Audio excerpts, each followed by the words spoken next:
CM Dhami ने सोमवार को नैनीताल क्लब में विभागीय अधिकारियों के साथ मानसून की तैयारियों और विभागीय समीक्षा की। उन्होंने कहा, सरकारी योजनाओं का लाभ हर व्यक्ति हर वर्ग तक पहुंचाना हमारी प्राथमिकता है। इसके लिए सभी अधिकारी आपसी समन्वय के साथ बेहतर योजना के साथ कार्य करें। बैठक लेते हुए धामी ने कहा कि कई बार शिकायत मिलती है तो अधिकारी आमजन के कार्यों को उलझा देते हैं, जबकि अधिकारियों को प्रवृत्ति कार्यों को सुलझाने की होनी चाहिए। उन्होंने अधिकारियों को सख्त हिदायत देते हुए कहा कि आमजन को ध्यान में रखकर कार्य करें, इसलिए विभागीय अधिकारी को जिम्मेदारी लेनी होगी, तभी आमजन के कार्य आसानी से हो पाएंगे। यही सरकार की प्राथमिकता और उद्देश्य है कि आम जनता के कार्य जल्द से जल्द और बेहतर हों।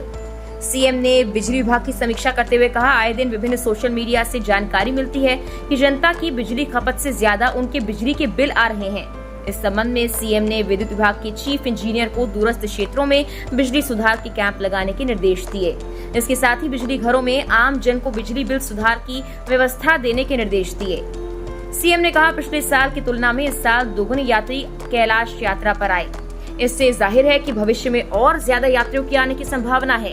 हमें आने वाले यात्रियों की संख्या को देखते हुए सुविधाएं विकसित करनी होंगी। इस दिशा में कुमाऊं आयुक्त और एमडी KMVN को कार्य करने के निर्देश दिए। गौरतलब है, पिछले साल पूरे सीजन में 315 यात्री KMVN से आदि कैलाश गए थे, जबकि इस साल अब तक 610 यात्री आदि कैलाश की यात्रा कर चुके हैं। इस बैठक में सीएम धामी ने मानसून की तैयारी की जानकारी ली। कहा कि मानसून से पहले सड़कों का पैच वर्क, चौड़ीकरण ये सब पूरा कर लें। साथ ही नगर निगम के अधिकारियों को नाली के साफ सफाई के काम को पूरा करने की हिदायत दी। कहा कि बरसात के दौरान स्वास्थ्य सेवाओं, बिजली, पानी आदि की व्यवस्था पूरी हो, जिससे लोगों को परेशानी का सामना न करना पड़े। सभी विभाग के अधिकारियों को मानसून में ज्यादा से ज्यादा पौधारोपण करने के निर्देश दिए। साथ ही पौधों का संरक्षण करने की बात भी कही। मुख्यमंत्री पुष्कर सिंह धामी ने कहा कि इस वर्ष कैंची धाम में जिला प्रशासन ने बेहतर व्यवस्था की। मेले में भक्तों को जाम का सामना नहीं करना पड़ा। साथ ही स्वास्थ्य सुविधा बेहतर हुई। भवाली और गर्म पानी में स्थायी और अस्थायी पार्किंग छोटी छोटी बनने से लोगों को सुविधा मिली। सीएम धामी ने कहा, हमारी सरकार सरलीकरण, समाधान और निस्तारण के साथ बेहतर कार्य कर रही है। उन्होंने 2025 में होने वाले कैंची धाम मेले से पहले कैंची में सौंदर्यीकरण और अन्य कार्य पूरा करने की बात कही। उन्होंने सैनिटोरियम, बाईपास का पुल निर्माण, डामरीकरण, कैंची धाम के पास अमृत सरोवर आदि के कार्यों को प्राथमिकता से पूरा करने के निर्देश दिए। भीमताल विधायक राम सिंह खेड़ा ने बताया कि भीमताल में पार्किंग व्यवस्था नहीं होने से सैलानियों को परेशानी का सामना करना पड़ रहा है, जिस पर सीएम धामी ने कहा, भीमताल समेत आसपास के इलाकों में स्थायी और अस्थायी पार्किंग के लिए जगह चिन्हित करने के निर्देश दिए और इंटर कॉलेज में समन्वय कर स्कूल की भूमि में छोटी पार्किंग बनाकर जाम की समस्या का समाधान हो सकता है। इस बार एक महीने में 20 लाख के लगभग लोगों ने दर्शन किए हैं और ये अपने आप में बहुत बड़ा रिकॉर्ड है। अभी भी यात्रा चल रही है, व्यवस्थित यात्रा चल रही है। चार धाम यात्रा अच्छी हो रही है, लोगों का आवागमन भी अच्छा हो रहा है, लोग अच्छा अनुभव लेकर यहाँ से जा रहे हैं। इसके साथ साथ मानसखंड की यात्रा भी अब इस समय तेज़ी से चल पड़ी है और आदि कैलाश जो हमारा एक प्रमुख धार्मिक स्थल है, वहाँ पर जाने वालों की संख्या बड़ी है और 15,000 से भी ज़्यादा लोगों को वहाँ पर स्थानीय स्तर पर वहाँ पर परमिट दिए गए हैं। आने वाले समय में ये यात्रा हमारी और बढ़े, मानसखंड की यात्रा और बढ़े, उसके लिए जो है लोग एक अच्छा अनुभव लेकर यहाँ से गए हैं। ट्रेन भी चलाई गई है, ट्रेन से भी लोग आ रहे हैं देश के अन्य अन्य स्थानों से और हमारा प्रयास है कि पहले चरण में जहाँ 16 मंदिरों का नवनिर्माण और पुनर्निर्माण एक सर्किट के माध्यम से हो रहा है, आने वाले समय में मानसखंड में जो चिन्हित हमारे अन्य धार्मिक स्थल हैं, हमारे मंदिर हैं, उन सब मंदिरों को रखें। और हमारे आदरणीय प्रधानमंत्री जी का मैं धन्यवाद करना चाहता हूँ कि उन्होंने मानसखंड मंदिर माला मिशन को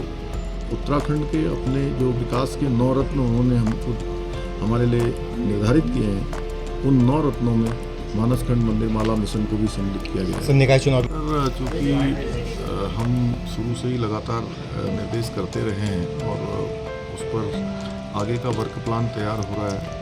आने वाले समय में जो इस प्रकार की घटनाएं हैं हमारे सामने, दुखद घटनाएं आती हैं, ये घटनाएं न घटित हों, इनसे हमारा बचाव हो। साथ ही जो वनाग्नि की समस्या है, वो समस्या भी हमारी कम से कम हो, उसमें जन सहभागिता भी करनी है, जनता को भी उसमें जोड़ना है, वन पंचायतों को, लोगों को भी उसमें और अधिक इन्वॉल्व करना है, जिससे कि आने वाले समय में वो सभी लोग क्योंकि इन समस्याओं के निस्तारण के लिए, इन समस्याओं के निराकरण के लिए स्वयं भी आगे आएँ, क्योंकि केवल वन विभाग सभी समस्याओं को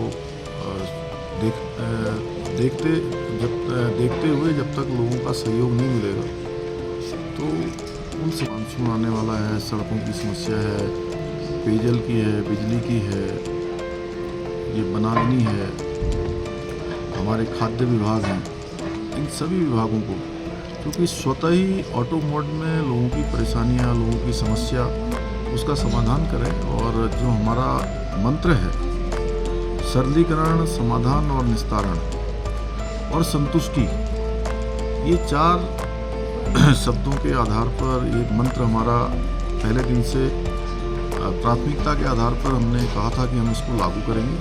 मैंने अधिकारियों को कहा है कि इसको आत्मसात करते हुए अपने कार्य व्यवहार में इसको अपनाएं, लोगों को अपनी समस्याओं के लिए इधर उधर भागना न पड़े, परेशान न होना पड़े, अपने अपने डिपार्टमेंटों की रिस्पॉन्सिबिलिटी लें, ऑनरशिप लें और उत्तरदायित्व लेकर उनका समाधान करें। समस्या है, लेकिन उसके साथ साथ जो विभाग के स्तर पर कार्रवाई की जा रही है और जहाँ भी जिस प्रकार से टैंकरों के माध्यम से, अन्य माध्यमों से जहाँ पानी की सप्लाई की जानी, पानी की सप्लाई हो रही है, तो जमरानी बांध अंतिम उस पर आ गया है निर्माण की ओर, उसका काम आगे बढ़ेगा, उसकी समस्त औपचारिकताएँ पूरी हो गई हैं।